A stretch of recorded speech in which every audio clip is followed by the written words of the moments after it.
Wow, look at all those people. Hi everyone, I'm Kevin Roach. I see people are still coming in, so I'm going to take just a couple minutes and let you get in. We are recording this session so that if I don't make a total fool of myself, I can share it with other people in the future. If you have questions, please use the Q&A option in the webinar and upvote the questions you most want me to answer. You can see the Q&A icon down at the bottom of your screen. Also, my husband, Andrew Tremblay, who's not on video, but you may hear occasionally, is being my tech guy. So if he tells me something is going wrong or I'm missing a question from someone, don't be surprised if he cuts in. I do have to warn you that my laptop crashed while I was building this lecture. So the first part is all pretty, and then we're going to switch to flicking between a whole lot of photo and video albums so I can still cover the material I want to. I did not want to delay the webinar because we were already scheduled. So it looks like we have a stable audience, so I'm going to go ahead and share my screen. Andy, you need to give me the right to share my screen.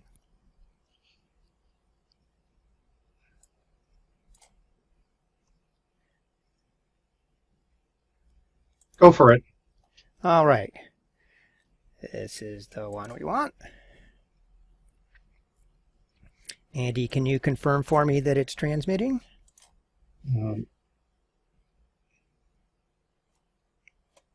You should see it on your own screen now. I do. So again, welcome to Let It Glow. This is going to be a brief introduction to costume and wearable art illumination, aimed for the most part at people who don't want to have to solder very much. To get the most dramatic effects, it is actually advisable to learn how to solder. We are not going to spend time doing that. There are plenty of good tutorials on the technique for low power soldering out there on YouTube and other channels. So in brief, let's see, is this going to work? There we go.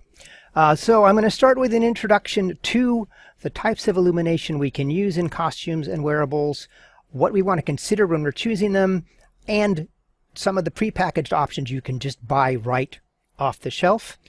I want to talk a little bit about mounting and wearing considerations.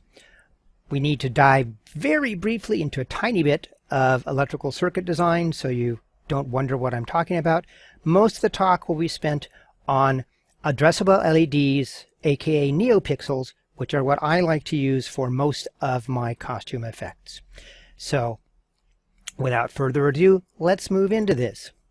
So first of all, why do you want to add lighting to your costume? You may just want to add accents. You may not want something big and flashy, but you might want to add a little bit of fairy magic or something to the effect of your costume.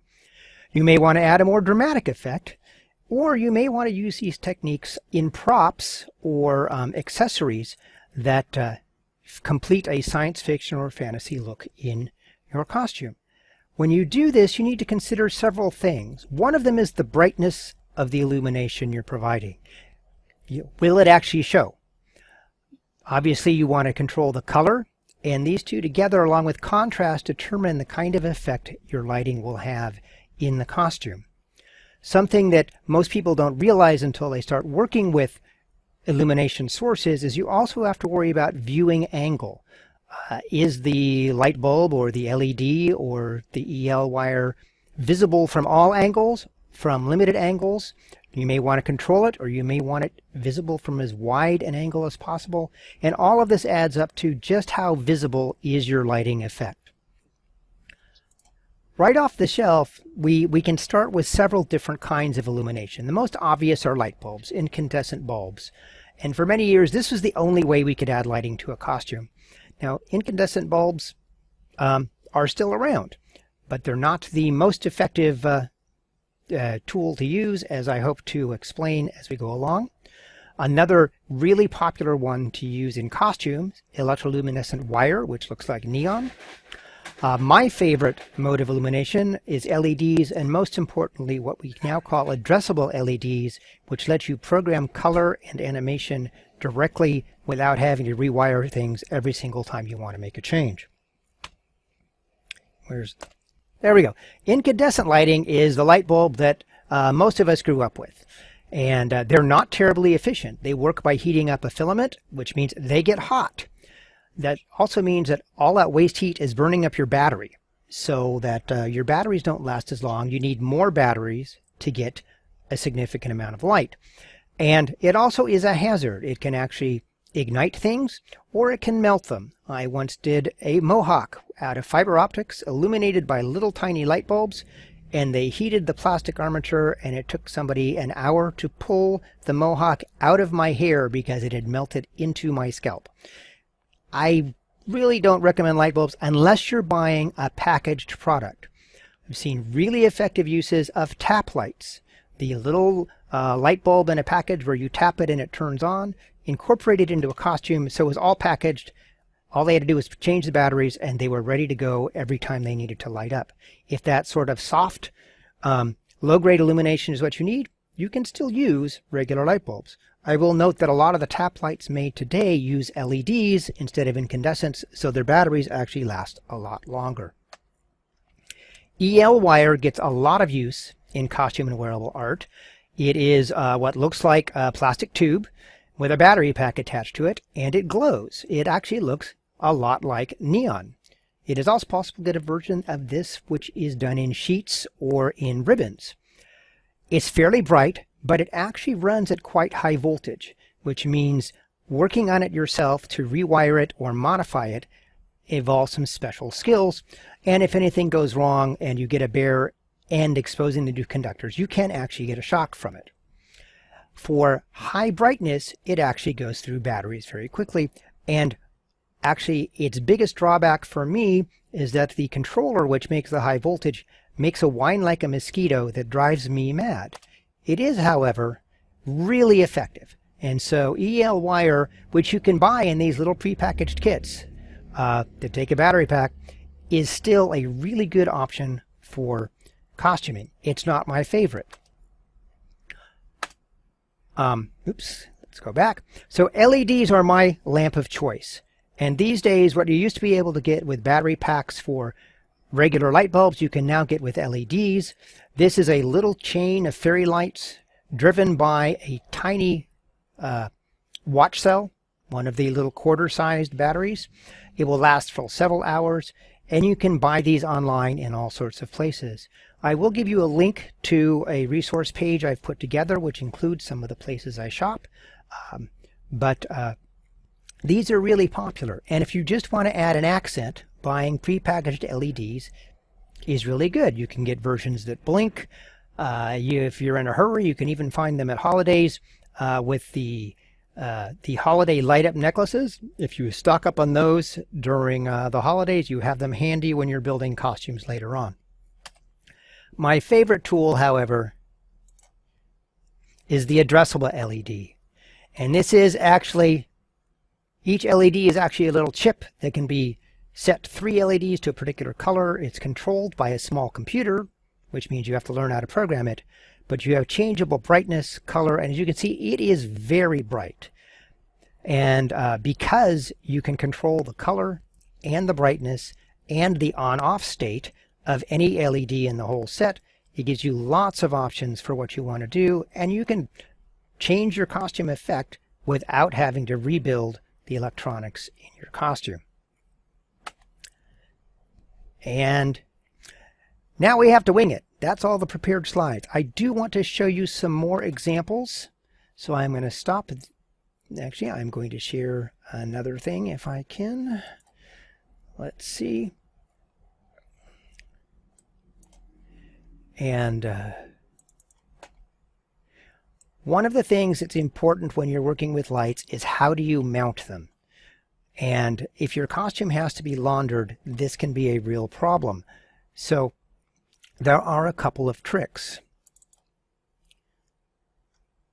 And hang on, I need to change my screen share. Just a moment. I'm still here. I hope you will have patience while we do this. And all right, here we go.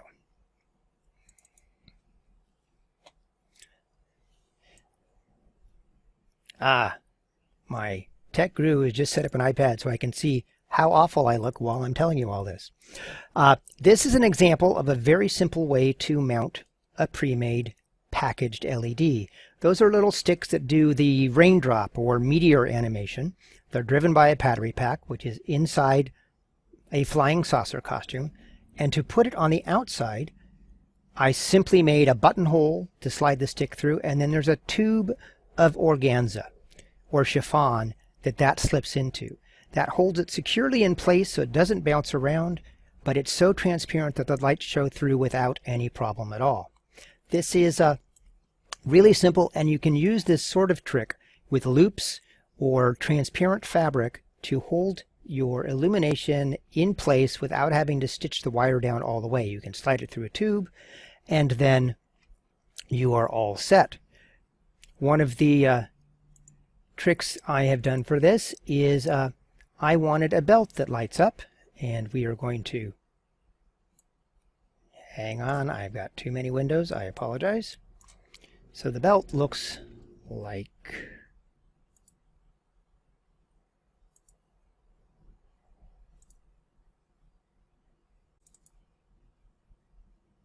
find the impressive, there we go.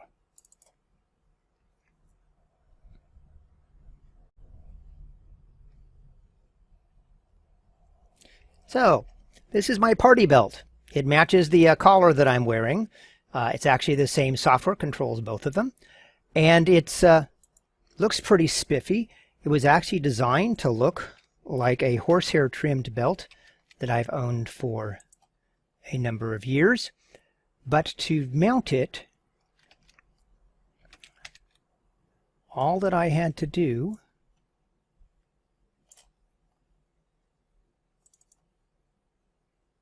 was buy some fiberglass window screen. And I folded it into a tube and stiffed the edges down so I could slide the lighting inside. So if I ever need to repair this, I can slide all of the lighting out and work on it, and then slide it back in when I'm done. But when the whole thing is put together, it actually looks a lot like this commercial horsehair trimmed belt. And I have to tell you that my party belt is one of my favorite things to wear out at night if I'm in a slightly flashy mood, all puns intended. And the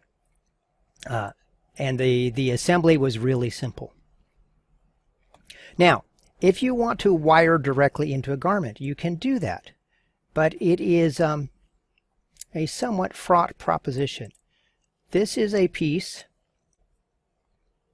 that I made almost 25 years ago with individual LEDs where I wired the whole thing myself. And this is actually the cup for a codpiece. This is the inside, obviously. And so this had to be packaged, first of all, so the wires wouldn't break. And then so that when I was wearing it, it was protected from me and I was protected from it. Once it's all put together,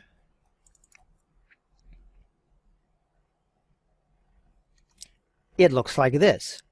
So now all that wiring is covered up. There's a zipper, so if I have to get to it, I can turn it back inside out. But you notice there are little pockets there. Those pockets hold the controller and the battery that make the whole thing work. And this whole thing had to be hand wired. It was an adventure. And in fact, in preparing for this talk, I had to repair it. And I actually understand things about how it works now that I didn't know when I built it 25 years ago, because a friend made the circuitry for me, and then I had to try and make it go. If you are curious what it actually looks like when it's running,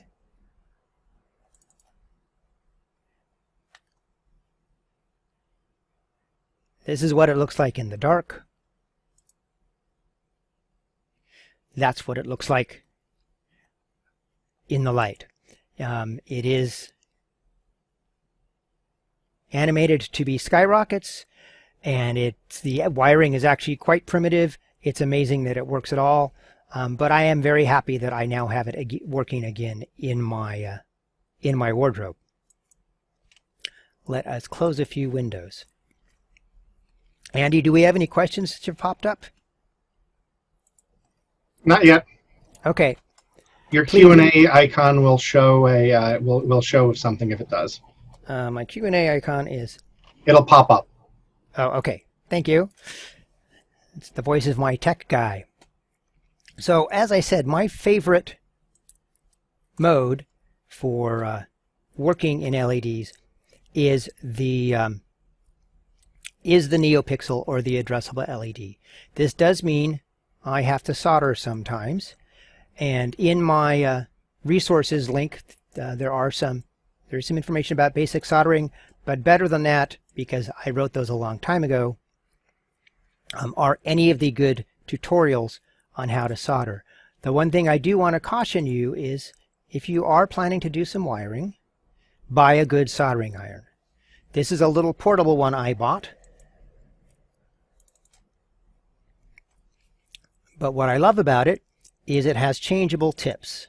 So if one wears out, I can replace it with a new one, or I can simply, and I can also get different shapes for different kinds of wiring. It heats up very quickly. It cools off very quickly. I still use tin lead solder for most of my hobby work because it is much easier to work with if you're only doing occasionally. Tin silver solder is now available for a consumer market, and if you can learn to use it, that's good, but tin lead is still around, and I have to admit it's what I still use. Do handle all solder as though it has lead in it. You see that little orange scrunchy thing in my soldering station? That actually lets me clean off the tip without having to use water or a dirty sponge. So when I'm soldering things, I'm typically building one of three kinds of circuits. A circuit, in our parlance, is basically a battery that has a plus and a minus. That's over on the left of this picture. And then our lights. Now, for wiring them in series, that means that we connect the plus end of one light to the battery, the minus end of it to the plus end of the next light, and so on and so forth until we make a complete circuit back to the battery. This works for some kind of wires. My fireworks codpiece does this because it turns out it takes 4 LEDs to match the voltage of my battery. The other basic way to wire a series of lights is what's called in parallel. And parallel wiring looks like this. So you notice each of these lights now sees the whole size of the battery.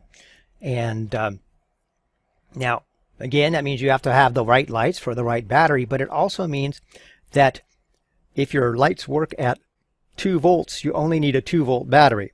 You don't need an 8-volt battery to run 4 lights. You do have to do good wiring to make sure that the one out here at the far end still gets as much power, as much current, as the one at the near end.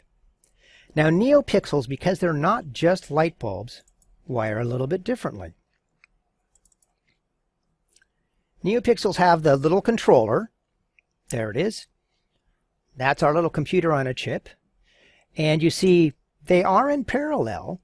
That's the red and the black wire. That's the power. Every single one of the NeoPixels gets its own power. If you buy one of the strips of NeoPixels, you will see that they have a plus and a minus side. But then down the middle, this green wire is what we call the data wire, and that's in series, because in fact every single one of the lights is its own little computer, and so you send a command in, and then it passes the next command and out to the next light. So if you buy a string of NeoPixels and just hook it up to a battery, nothing will happen. You have to have the controller talking to it. And what happens when you build this and you fire up the software is essentially the lights number themselves. So I have here my data D5 there. That's what I call my data line. And as it goes into the first one, it says, oh, I'm a NeoPixel. I'm NeoPixel number 0. And then the next one says, oh, I'm a NeoPixel. I'm NeoPixel number 1, and so on and so forth, all the way down the line. And in the program you write, you tell it how many lights there are, and they number themselves. From that point on, all your software does is count. It says, turn NeoPixel 2 to red, turn NeoPixel 3 to purple, go. And they both change almost at the same time. You can do this 500 times a second, which is how I can get those animations. I mentioned there are different form factors. The strip I use a lot. That was what was in the pants in the earlier animation. But my favorite for clothing, if it's going to be a garment, are these. This is the Flora style of NeoPixel. So each one of those is one NeoPixel. And you can see it's actually a little chip. All those silver pads, those are the ends of the voltage for the different color LEDs. The actual parts that light up are right next to each other, so when they glow, they all look, it looks like a single color light. And that black spot is the little controller on the chip. And you see there's a plus and a minus, and there's an arrow in and an arrow out. So that's one NeoPixel or addressable LED. NeoPixel is a brand name, but it's easier to say than addressable LED or WS2812B, which is the actual chip on these. So I hope you will forgive me if I simply refer to them always as NeoPixels. These are the individuals. The nice thing about the Flora NeoPixels is that they are sewable. You can sew them onto a garment with conductive thread instead of wiring it. And you then just run the thread through the fabric to the next one. It doesn't work quite as well as soldered wires, but you can actually do quite amazing things. Here is a whole set of them sewn to the lapel of a jacket. And you may have seen me wearing this suit about. That's not a bad picture.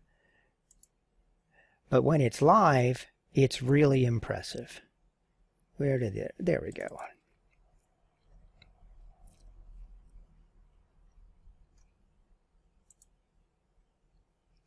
You can see this is in an exhibit hall. The lights are moderately bright, and yet there's no question about the visibility of those NeoPixels. And this is running a cycle where there's a whole bunch of the different kinds of animations you can accomplish with the code. You may notice the necktie is also animated. That's a different tool. That is using something called a lily pad to control it. Where's my lily pad? The lily pad photo did not survive the trip from the other laptop, I fear.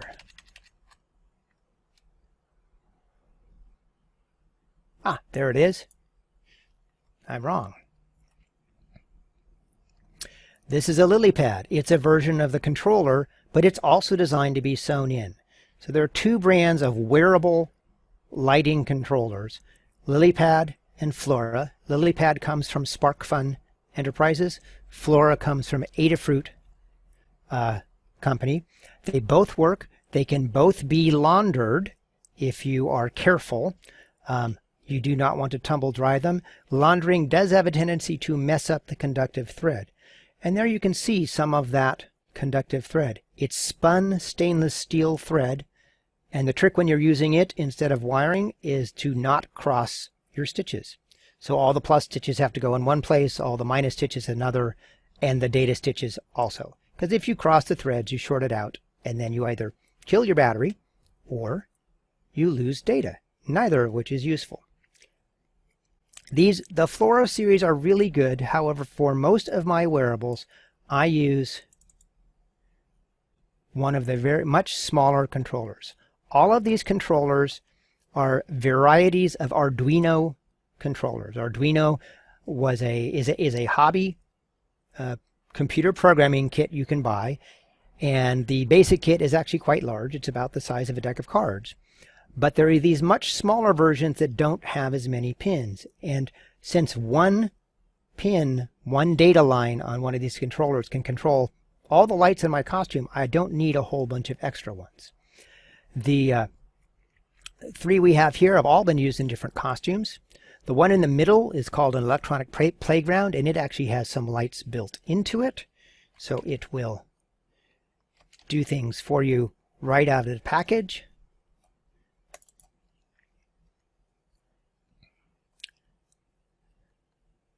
There we go. Let's see. You can see it's changing color.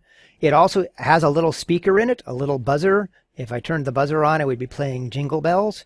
That was funny for about 10 seconds, and that switch has been turned off ever since. But as you can see, it's right there. It's pre-packaged. So if you needed to do a medallion or a simple prop that just where a ring of lights is all you need, you can buy something like that. It's all ready to go for you, and you just have to learn how to program it. There's a massive resource for programming Arduinos and for learning to program these NeoPixels called the NeoPixel Uber Guide. It's at Adafruit. It is listed in the links in my resource page, which I will be referring you to. One of the amazing things about these controllers is that you can control so much with a single chip. This is a 30-foot tower with 3,000 lamps, 3,000 LEDs being controlled by one of these teeny tiny controllers. It's really amazing. And let's see. Sorry, as I said, I am bouncing between notes and my thing. So my favorite small controller now is the Beetle. That is the one on the right of the picture that I was showing before. It is quite small. It is the size of a quarter. This is the original Beetle. It's sold by DF Robot. It's only got a few data lines, but as I said, we only need one or two to make these great big costume effects.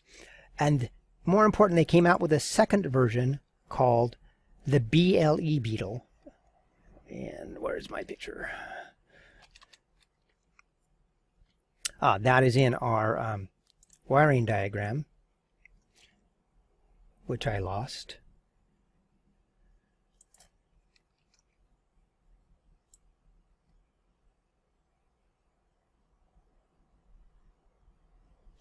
There it is. See if I'm right. Yes. So the difference is it's slightly larger. So it's about the size, it's smaller than a $50, larger than a quarter, but it has Bluetooth built into it. So I can actually control my collar and my belt from my cell phone.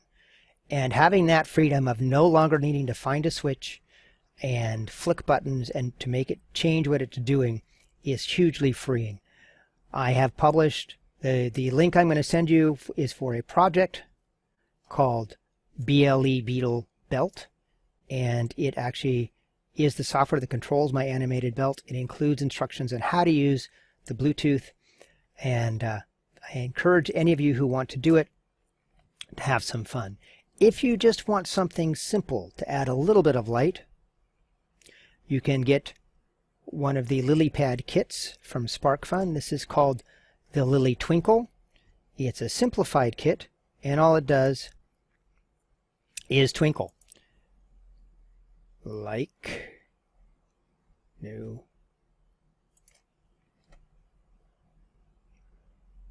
Where'd it go? Here we go. Now when you buy it, it's going to work. No, it's not. Well, dang. So when you buy it, it's on this card. Let's blow that up. It comes on this card where all the pieces snap out. And you see these lines drawn on the card. That is where you have to stitch your conductive thread. It comes with a spool of thread and a needle suitable for it. It even comes with a battery. So when you open it up, you can flip the little switch and make sure it works. And what you'll see is all four of the little pedals are a packaged LED, a washable LED. It will light up and then they start twinkling at random. This is not a terribly bright light. You can buy extra LEDs, and if you string them in parallel, you can have 4 sets of LEDs that light up. But it works quite well, and as a starting sewable electronics project, I recommend it highly.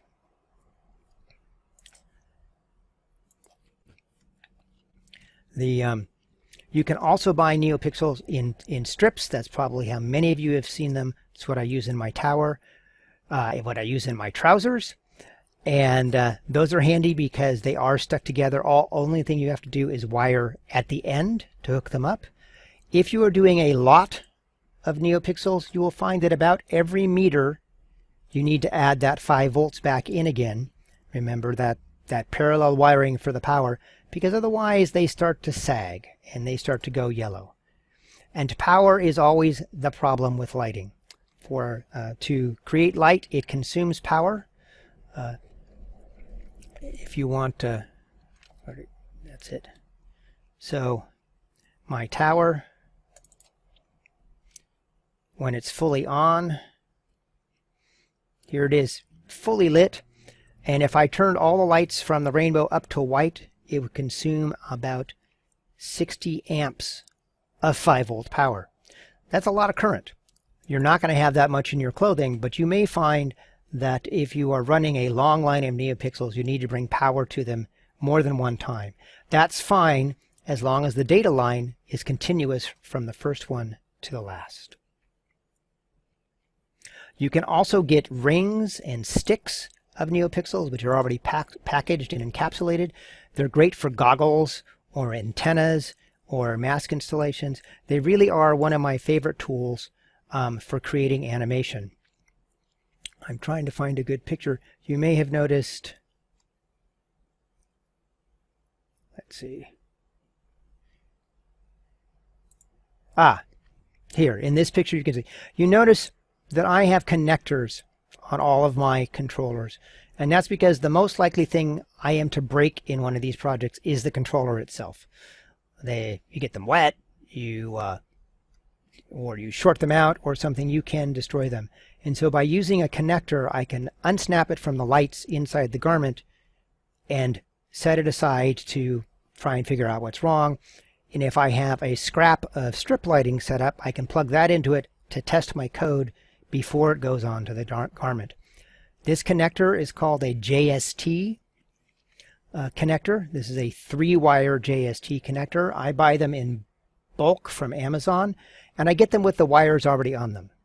I actually bought a kit to make them from scratch, and then I discovered I could buy them with short pigtails of wire on them to begin with, and it makes life much easier.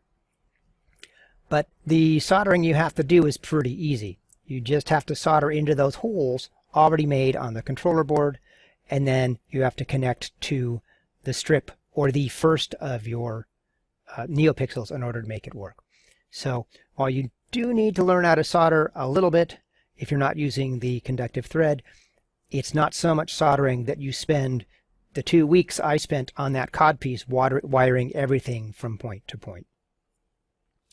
Let's see, I showed you the light tower. I want to show you a few more examples of what these animations can look like.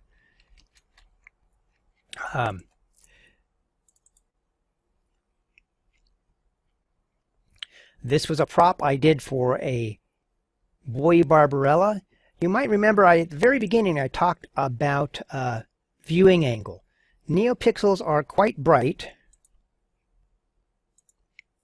but they do have a somewhat limited angle. If you view them sideways, you don't see as much. So I cut the bottom out of a ping pong ball and put my NeoPixel inside it. And now I have this big glowing ball that's actually visible from quite a distance. And I actually filmed this video in indirect daylight in my living room. So you can see even with the diffuser in a fairly bright room, it's quite bright. On the sides there you see a couple strips of LEDs.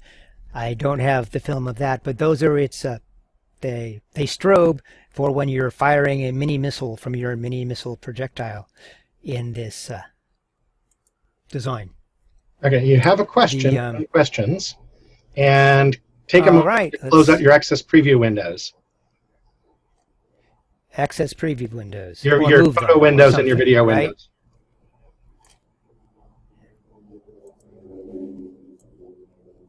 Yeah, not those. The photo and video windows. Oh, like that Like one. those. Like And about that one. and a bunch more. Okay. Oh, look at that. This is why I have a tech guy telling me what I'm doing wrong. And we need that one, but we don't need it on this screen. Okay. And that one. All right. Ah, thank you, because it was on my notes and I jumped over it. What do I use for power for small projects? This is one of the reasons that I have switched to the Beetle controllers. And now I have to pull up that preview window again. Where to go? There it is.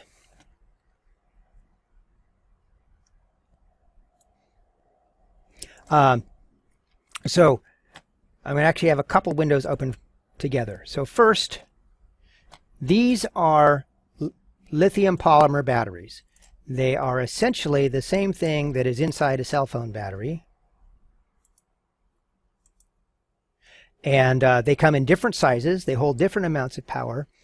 They are a little bit fragile.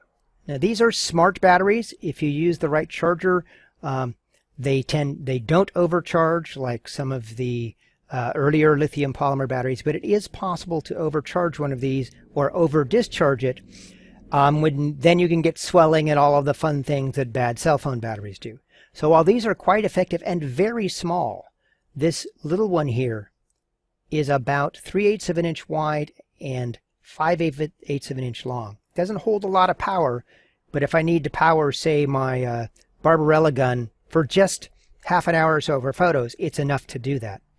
This one, on the other hand, this is designed to run a matrix of LEDs for several hours, and that matrix is how I learned about the failure mode of these batteries, because I didn't have a smart battery and it died.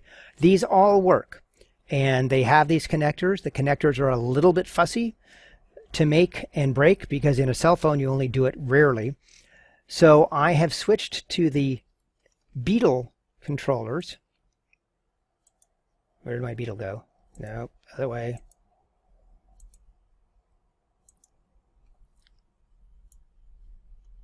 I lost my Beetle. Hang on.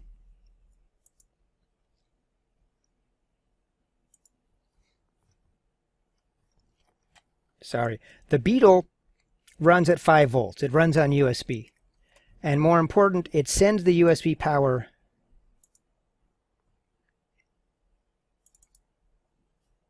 right. All right, I got to close this. My Explorer windows weren't opening because of the preview window. That's not what we want. My apologies. I am a klutz.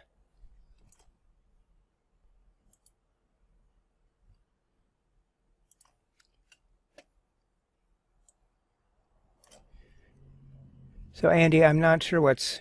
There we go. Now I've got it. It actually was the Zoom question window was suppressing it. Let's go back to this image.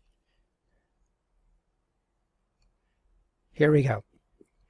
So over here is a standard USB connector on the right. So regular USB micro cable plugs in there.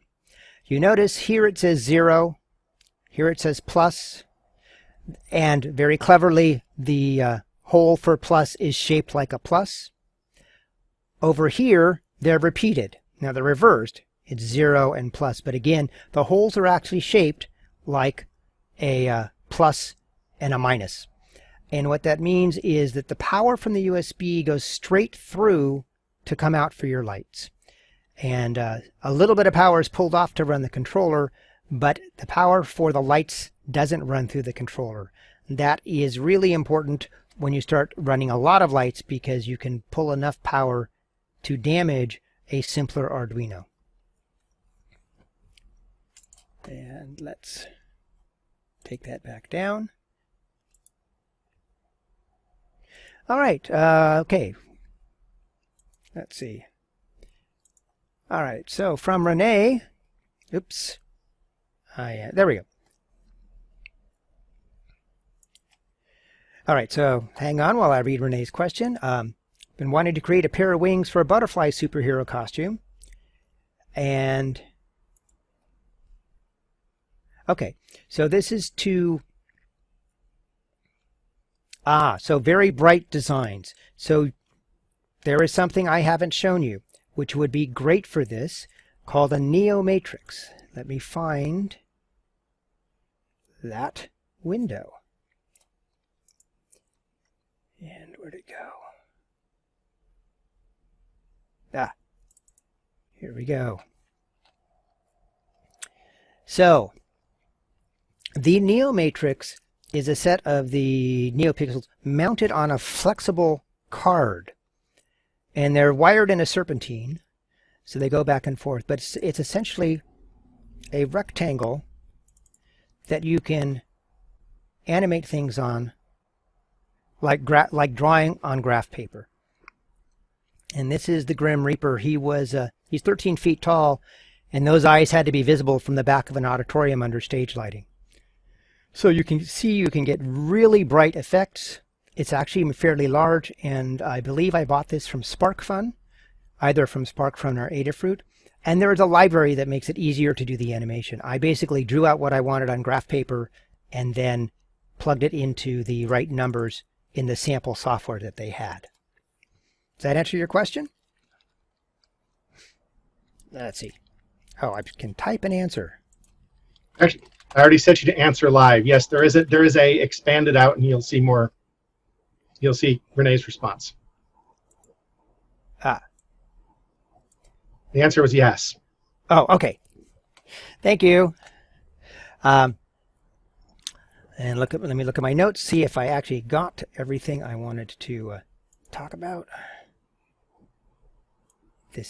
Thank you for your patience as things got more chaotic than they were supposed to be. This actually was everything I wanted to cover in a super fast introduction to illumination. I do want to refer you to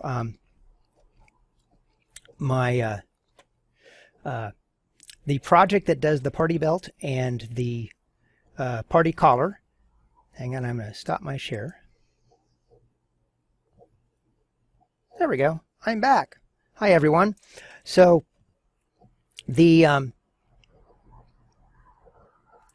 I pretty much covered what I wanted to in prepared notes, even without a full-on PowerPoint presentation. But I did want to leave a fair amount of time for chat or more questions. So this is it's my helper. Hi, Andy. And so, Andy, what is the best way for me to share a link to that package with our audience? I think the best way to share a link with the audience to that package is probably just to post it on the Virtual FrocCon Facebook. Get it to Tristan and have her post it. We also can, if people put their email addresses in when they signed into the webinar, we can do a mailing out to people. Oh, you have another question in the Q&A. Oh, okay, great. Let's take a look. Superhero gloves that glow. So my question is, glow entirely or glow at the fingertips, just to expand it a little bit. And if you want to make the entire glove glow, my suggestion would actually be a ring of ultraviolet LEDs in a wristband shining on day glow spandex. It won't be perfect, but it'll actually be pretty effective.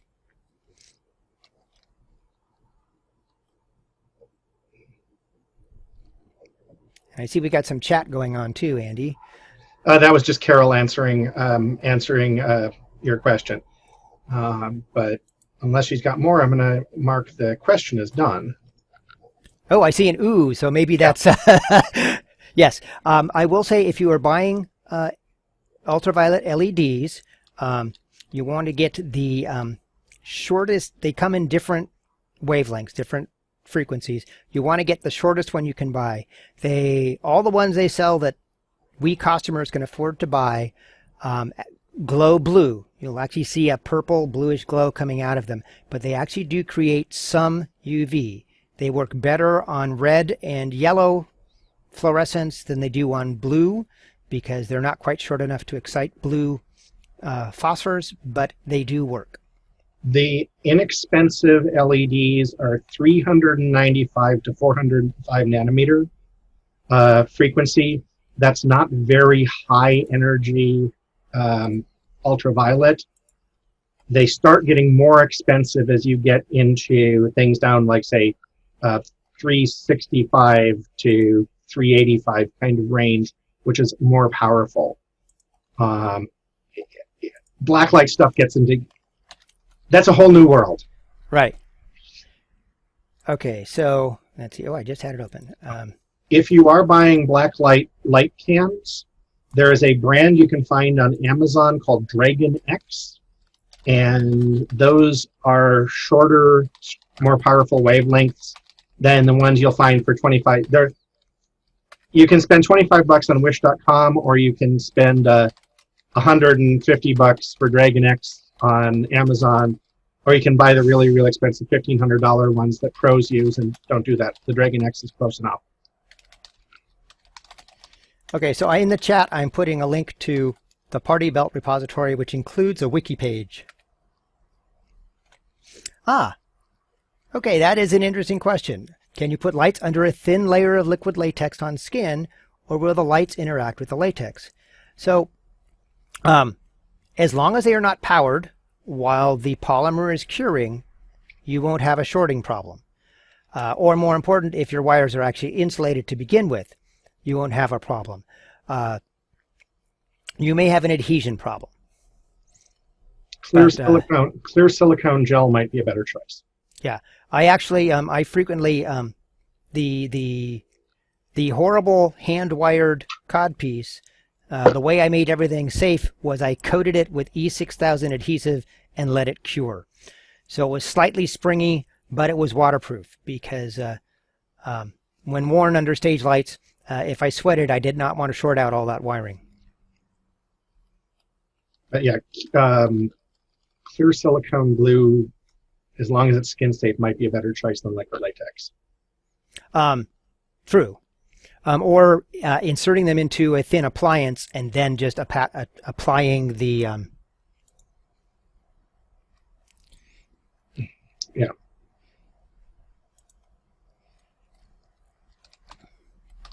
Yeah. Answering a quick question for Renee.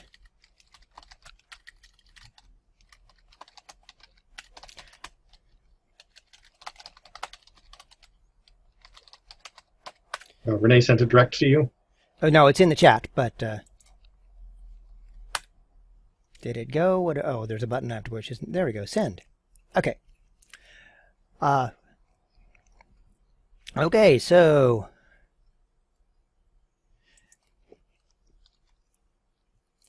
if there aren't any other questions, we still have about 10 minutes in what we originally scheduled. Again, I apologize for the slight bit of chaos, but we got through it. Thank you, Andy, for helping me stay sane when things went sour this afternoon. And if there aren't any more questions, then we can go ahead and... Oh, Christine, how about how you program the lights?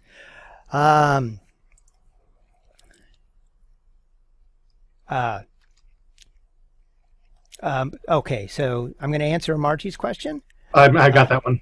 You got that one? Okay. I'll get that one. Yeah. Let's see. So Christine Doyle wants to know, how do you program the lights? The nice thing about these Arduinos that plug into... Let's see if I have it installed on this machine.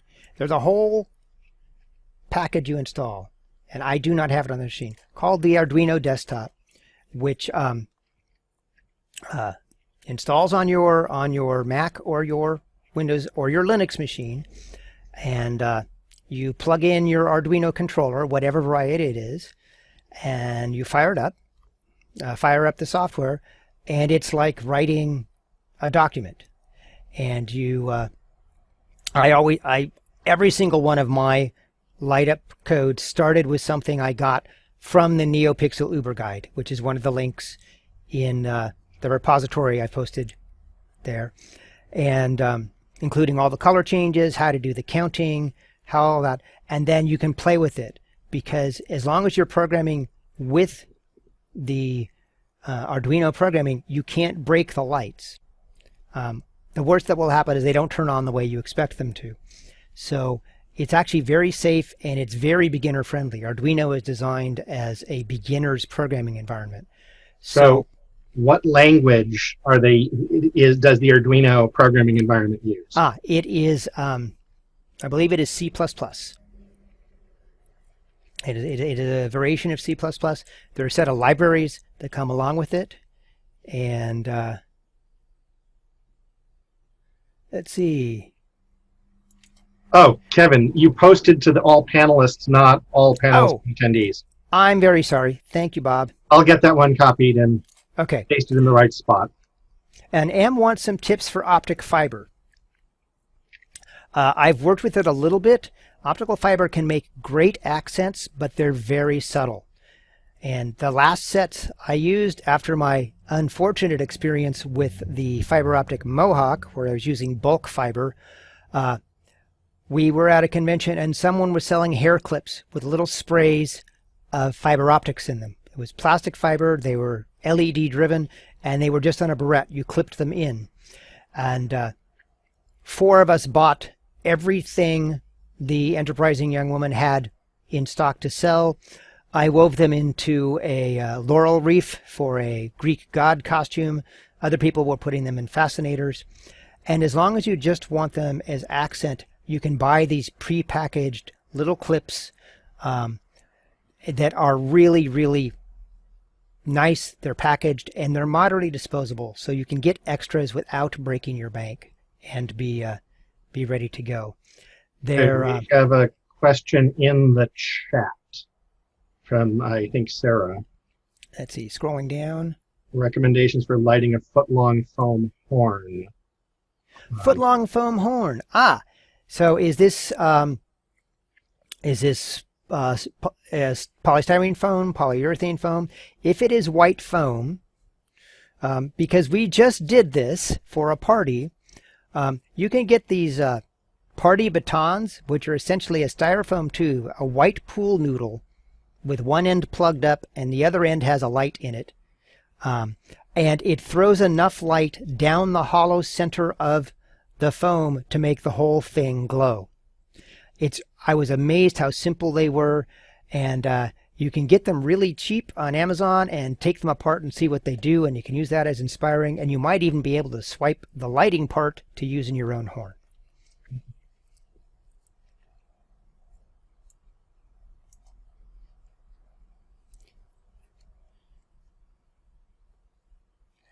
Christine, did I answer your question sufficiently about programming?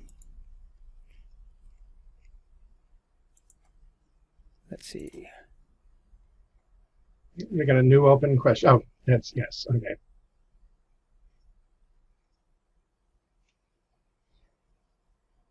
Okay. Well, with that said, again, thank you for your patience with my technical disaster, and I hope you learned something. I will ask Tristan to post the link to the repository, which includes my resources page. Do I ever use conductive fabric paint? Tape. Or tape.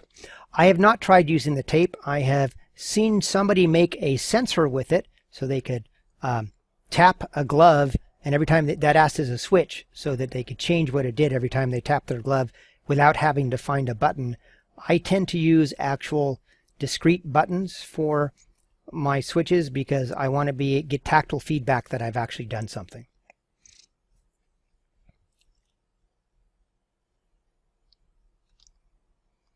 Okay, well, with that, I want to thank you all for attending.